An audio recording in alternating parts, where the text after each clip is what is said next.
من اعتمد على غير الله ذل، ومن اعتمد على غير الله قل، ومن اعتمد على غير الله ضل، ومن اعتمد على الله فلا ذل ولا ضل. أكد يعني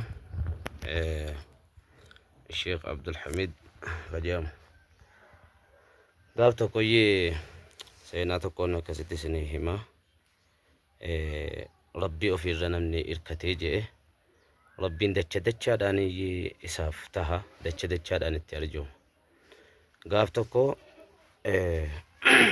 نمني نملا ما تجرني. السلام عليكم ورحمة الله وبركاته.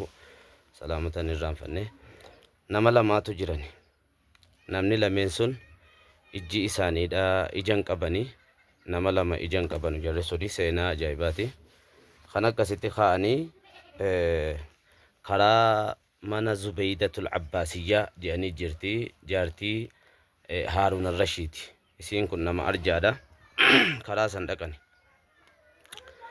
achi dhaqaniiti karaa mana isiitti geessu kana dhaqanii karaarra tatta'anii waa kadhatanii inni tokko Allahumma inni as'aluka min fadli ummi Ja'far jedha.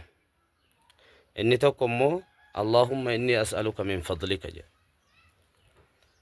Yaa Rabbii an tola oolummaa aati Jaafar tola namatti ooltu isuma san naa laaffisiiti isiidhumarraa naa kenniyanii jedhe. Isiin sun ni arjoomti tola nama oolti isiidhuma harkaa naa baasi jedhe. Inni tokko immoo yaa Rabbi an tola ooltummaa kan keen barbaada tola natti oolii akkas jedhee kadhata. Akkasitti ummi Ja'far kun ni dhageessi, Zubeydat al-Abbaasiyyaan kun ni dhageesse. Gizee hunda sajarra kana jedhu ni dhageessi. Amma ganamuu kaatee lafaa ganamuu diinaara lama dirhama lama fuutee wanna isa Allahumma inni as'aluka min fadlika jedhu kanaaf ganamuu ergiti. Isammoo Allahumma inni as'aluka min fadli ummi Ja'far jedhu tola ooltummaa ummi Ja'far irraa akkuma rizqii harkaa baaftee naa kennitu kan je'ee akkasitti kadhatu saniif lukkuu tokko bilcheessiteeti garaa lukkuu sanii baqaysitee diinaara 10 keessa ergitiif. Isammoo yaa Rabbi tola ooltummaa keetirraan si kadhadha jehu kana diinaara 2 ergitiif.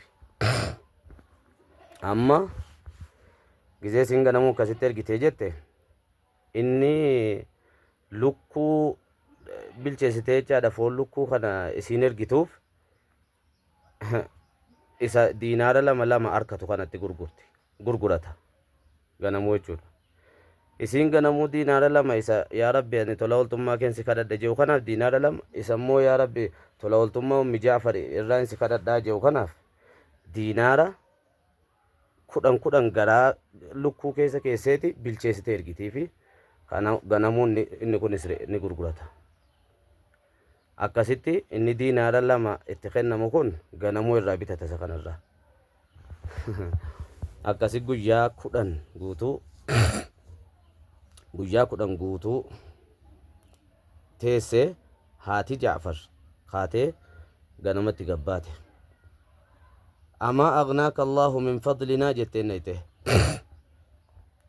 tola ooltummaa keenya irraa Rabbiin sin duroomsine tola nutti sitti oolluun sin duroomsine Rabbiin akka jetteen nayte maal tola natti oolte jeeni kan lukkuu ganamuu akkasitti wanna godhamee ergamuuf kun hayi lukkuu takka ganama erguutti hin jirru.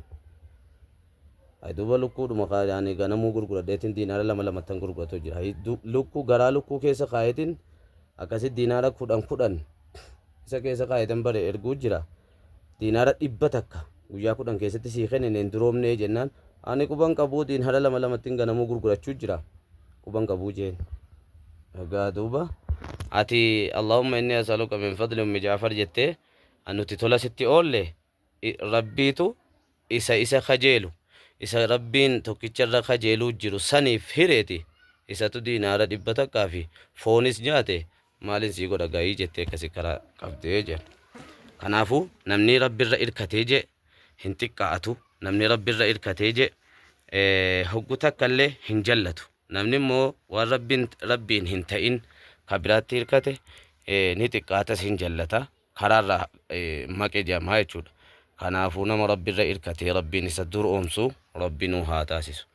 Warra isarra irkatu rabbi nu haa taasisu. Warra rabbiin isaaniif gahee je rabbi nu haa godhu. Assalaamu alaykum wa rahmatullaahi wa barakaatuhu.